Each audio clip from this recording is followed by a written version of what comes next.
ஸ்ரீ குருப்பியோ நமக. நன்றாக குருவாழ்க, குருவே துணை.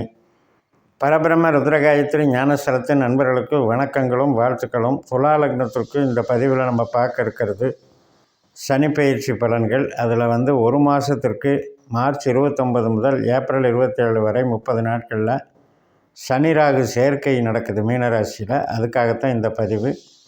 யாரெல்லாம் துலா லக்னத்தினுடைய ஆரம்ப புள்ளியில் பிறந்திருக்கீங்களோ, மிருகஸ்ரீஷம் சித்திரை 3ஆம் பாதத்தில் பிறந்திருக்கீங்களோ அவங்களுக்கு இது உடனே மாறுதுன்னு அர்த்தம். 5ஆம் வீட்டிலேருந்து 6ஆம் வீட்டுக்கு போகுதுன்னு அர்த்தம். மற்ற புள்ளியில் இருக்கவங்களுக்கு அது கண்டிப்பாக 5ஆம் வீட்டுக்குள்ளேயே தான் இருக்குது. ஆனாலும் கூட சேர்க்கையினால் ஒரு பலன் இருக்குது. சனியும் ராகுவும் சேர்றாங்க அப்படிங்கும்போது நமக்கு என்னென்னா, ஒரு பணம் தேடுவதற்கான ஒரு முயற்சி, வேலை செய்வதற்கான ஒரு வாய்ப்பு, உழைப்புக்கான ஒரு ஊதியம், உழைப்புக்கான ஒரு ஆப்பர்ச்சுனிட்டி, இதுக்கெல்லாமே நன்மை செய்யுது. அப்போ ஓரளவுக்கு நமக்கு இப்போ இழந்த வாய்ப்புகள் திரும்பி வரக்கூடிய வகையில் இருக்குது. மூளை உழைப்பு சார்ந்து வேலை செய்கிறவங்களுக்கு இந்த முதல் ஒரு மாதத்தில் ரொம்ப ஆக்டிவாக இருக்கும். ரொம்ப நமக்கு கமிஷன் துறையோ, கலைத்துறையோ, ஐடி துறையோ இது மாதிரி இருப்பவங்களுக்கு ரொம்ப வேலை செய்யும். ஸ்மார்ட் ஒர்க் ரொம்ப அருமையாக வேலை செய்யும். அதே உற்பத்தி சார்ந்த தொழிலில் இருக்கவங்களுக்கு கொஞ்சம் ஒரு மாதத்துக்கு அப்புறம் வேலை செய்யும். அதாவது ஏப்ரல் கடைசியிலேருந்து நமக்கு அப்படியே தொடர்ந்து அந்த சனி பயிற்சியினுடைய பலன் பாசிட்டிவாக இருக்கும். வேலை அதிகமாக இருக்கும். வேலையினால் overtime work, extra orders வாங்கி வேலை செய்கிறது, இது மாதிரி அமைப்பெல்லாம் நல்லாயிருக்கும். உழைப்பு நல்லாயிருக்கும். ஆனால் அதே நேரத்தில் வேறு ஏதோ ஒரு விதத்தில் நமக்கு ஆரோக்கியத்தில் சின்ன சின்ன பிரச்சனைகள், அல்லது கணவன் மனை உறவோ, அல்லது வீட்டில் குடும்ப உறவோ, அல்லது கஸ்டமர்கிட்டயே கூட ஒரு ஸ்ட்ரெஸ்ஸை உருவாக்கிக்கிட்டே இருக்கும். ஏன்னா அது 8ஆம் பாவ தொடர்பில் இருக்குது. இந்த 8ஆம் பாவ தொடர்பில் இருக்கும்போது வேலைக்கு நல்லா இருந்தால் கூட நிம்மதி, ஒரு மன திருப்தி, ஒரு சந்தோஷம், மகிழ்ச்சி, இதில் ஒரு குறைபாடை கொடுக்கும். அதை பார்த்துக்கணும். சரி, இது எல்லாருக்கும் நடக்காது. துலா லக்னத்தில் யாருக்கெல்லாம் சனி தொழில் ஸ்தானத்துக்கு சம்மந்தப்பட்டிருக்காரோ அவங்களுக்கு திசை நடந்தால் மட்டும்தான் நடக்கும். இப்போ சனி திசையே நடக்கலை, புத்தி அந்தரம் நடக்கலைன்னா இதை பற்றி கவலைப்பட வேண்டாம். ஆனால் அந்த மாதிரி நடக்கிறவங்களுக்கு என்ன ஆகும்னா, ஒர்க்குக்கு நல்லா இருக்கும், உறவுக்கு நல்லா இல்லை. இப்போ உங்களுடைய கேள்வி, எனக்கு வேலையில் பிரச்சனை இல்லைங்க, நல்லா போயிட்டுருக்கு, தொழிலும் பண்ணுறேன், போயிட்டுருக்கு, இப்படியெல்லாம் இருக்கிறவங்க இருக்காங்க. அவங்களுக்கு இது சப்போர்ட் பண்ணிகிட்ருக்கிற அதே நேரத்தில் உறவு சார்ந்த விஷயத்துக்கு அவங்களுக்கு இந்த திசாபுத்தி நடக்கும்போது மைனஸ் பண்ணிடும். ஒரு சிலருக்கு கணவன் மனைவி பிரச்சனை டிவோர்ஸு அப்ளை பண்ணி வாக்குவாதம் நடந்துக்கிட்டு இருக்கு இல்லையா, அந்த மாதிரியான கேஸ் நடக்கிறதுக்கெல்லாம் இது டெவலப் ஆகிரும். கேஸுனால் நமக்கு மனவேதனைப்படுறதுன்னு அர்த்தம்.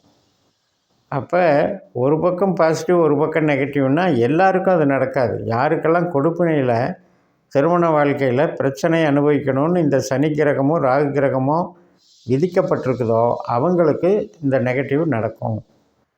மற்றவங்களுக்கு இப்போ அதே திசாபுத்தி நடந்தாலும் வேலைக்கு சப்போர்ட்டாக இருக்கும். அவங்களுக்கு திருமண வாழ்க்கை கொடுப்பினை நல்லா இருக்கிறதுனால அதில் ஒன்றும் பிரச்சனை வராது. என்ன சின்ன சின்ன ஒரு என்ஜாய்மெண்ட்ஸ் இருக்காது, நார்மலாக போய்கிட்டு இருக்கும். இப்போ 2 பேர் வேலை பார்க்குறீங்கன்னா வேலையில் கான்சன்ட்ரேஷனாக இருப்பீங்க, அல்லது வேலையில் அதிகமான வேலைப்பளு இருக்கிறனால சந்திக்க முடியாமல் போகலாம் ஒருத்தருக்கு ஒருத்தர். அந்த மாதிரி இது வேலை செய்யும். இப்போ ராகுவை பொறுத்த வரைக்கும் நம்முடைய மன எண்ணங்கள், எழுச்சிகள், நம்மளுடைய உள் மனதில் ஏற்படக்கூடிய கோரிக்கைகள், குறிக்கோள்கள், அதே போல் நமக்கு ஒரு மோட்டிவேஷன், நமக்கு ஒரு வாய்ப்புகள், நமக்கு கிடைக்கக்கூடிய வாய்ப்புகள், தெய்வ அனுக்கிரகம், பூர்வீக சம்மந்தப்பட்டது, முன்னோர்களுடைய ஆசீர்வாதம், இதெல்லாம் ராகு வச்சுருக்கார். அப்படிப்பட்ட ராகுவும் சனிங்கிறவர் பணம் சம்பாதிச்சு கொடுக்குறவர், வேலையில் ஒரு அங்கீகாரம் கொடுக்குறவர், தொழில் பலத்தை ஏற்படுத்துகிறவர். அப்படிப்பட்ட சனியும் இந்த 2 பேரும் சேர்றாங்க. ஆனால் உங்களுக்கு யாருக்கெல்லாம் புள்ளி துலாம் ராசியில் இந்த செவ்வாய் முதல் பாதம், அதாவது சித்திரை 3க்கு அப்புறம் யாரெல்லாம் லக்னம் அமைஞ்சிருக்கோ அவங்களுக்கெல்லாம் சனி லேட்டாக தான் வேலை செய்யும். ஏப்ரல் கடைசிக்கு மேலே மே மாதத்துலேருந்து அப்படி அப்படியே அவங்கவுங்க புள்ளிக்கு தகுந்த மாதிரி வேலை செய்யும். அப்படி வேலை செய்யும்போது அவங்களுக்கு வேலை வாய்ப்புகள் நல்லாயிருக்கும். அதனால் நம்ம டயர்டாகிற வரைக்கும் வேலை இருக்கும். ரொம்ப ஓவராக ஒர்க்கு கொடுக்குறாங்க அப்படின்னு சொல்கிற அளவுக்கு இருக்கும். அதே மாதிரி தான் சில பேருக்கு கடன் சம்மந்தப்பட்ட உபாதைகள் அந்த திசை காட்டிச்சுன்னா, கடனுக்கு அந்த திசை ஏதோ ஒரு வகையில் ஐடென்டிஃபை குறிகாட்டியாக இருந்ததுன்னா, கடனால் நமக்கு டென்ஷன் அதிகமாகும், அவசரம் அதிகமாகும், ஒரு தேவைகள் அதிகமாகும்போது வாங்கிட்டு அதை சுமக்க முடியாமல் நம்ம கஷ்டப்படுறத அது காட்டும். ஸோ இது எல்லாமே ஒரு 2-3 மாதத்துக்கு தான். மே மாதத்துக்கு மேலே பெரிய ப்ராப்ளம் இருக்காது. ஆனால் நமக்கு திசாபுத்தி சனி ராகு நடக்கும் பொழுது கேரக்டர் அனலைசிஸ் அப்படின்னு பார்க்கும் பொழுது நமக்கு 6ஆம் இடம் அப்படின்னு எடுக்கும் பொழுது நம்ம பேசுகிற விதத்தில் கொஞ்சம் கவனம் தேவை. பகை தானே 6ஆம் இடம்ங்கிறது என்ன? சத்ருஸ்தானம்னு சொல்கிறது. அந்த சத்ருஸ்தானத்தில் 2 கிரகங்கள் சேரும்போது நம்பிக்கை இழப்புகள் ஏற்படும். அதாவது இப்போ நண்பனே பகையாகிறதுன்னு சொல்கிறோம் இல்லையா, அது மாதிரி. அதே மாதிரி தான் உறவுகள், கணவன் மனைவி உறவுகள், இது சார்ந்ததில் நம்ம கவனம் செலுத்தணும். இதுக்கெல்லாம் திசாபுத்தியில் சனி ராகு உங்களுக்கு திருமண ஸ்தானத்துக்கு, கணவன் மனைவி ஸ்தானத்துக்கு சம்மந்தப்பட்டிருந்தால் இதெல்லாம் நடக்கும்.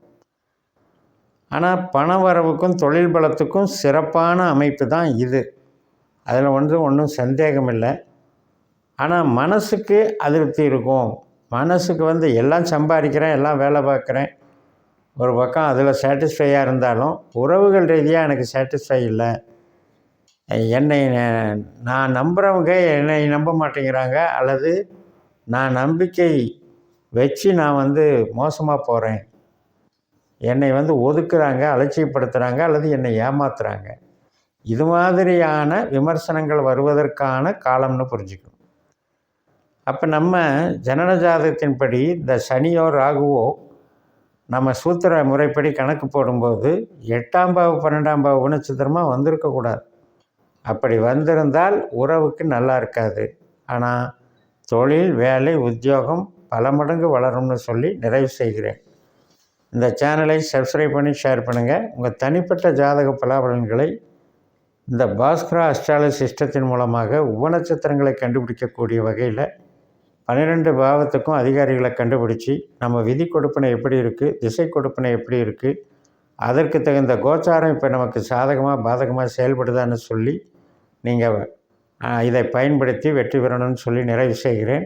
இந்த சேனலை சப்ஸ்கிரைப் பண்ணுங்கள், ஷேர் பண்ணுங்கள். உங்கள் தனிப்பட்ட ஜாதக பலாபலன்களை என்னுடைய வாட்ஸ்அப் நம்பரில் தொடர்பு கொண்டு பலன் பெறுங்கள். உங்களிடமிருந்து விடைபெறுகிறேன். உங்கள் ஜெயம் எஸ். நன்றி, வணக்கம்.